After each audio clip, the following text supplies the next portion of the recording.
আমি বলেছি ডায়মন্ড হারবারের পুলিশের অফিসারদের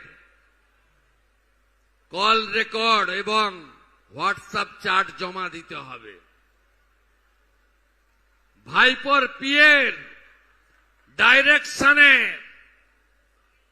কারা কারা ফলতা ডায়মন্ড দক্ষিণ 24 পরগনায় অত্যাচার করেছেন, সাংবাদিক বন্ধুদের, নাগরিকদের, বিজেপি কর্মীদের, অন্য দলের নেতা কর্মীদের, এমনকি তৃণমূলের কিছু কিছু লোককে তাদের কার নির্দেশে করেছেন আমি শুভেন্দু অধিকারী সব বের করব। অপেক্ষা করুন।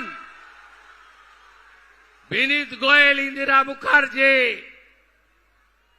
আর অভিষেক গুপ্তাদের কল রেকর্ড আর চার্ট যখন তদন্তকারীরা পাবেন এবং সামনে আনবেন, সেদিন দেখতে পাবেন আগের সরকারের কুকীর্তি, আগের সরকারের মাথারা কত দূর পর্যন্ত নিচে নেমেছেন।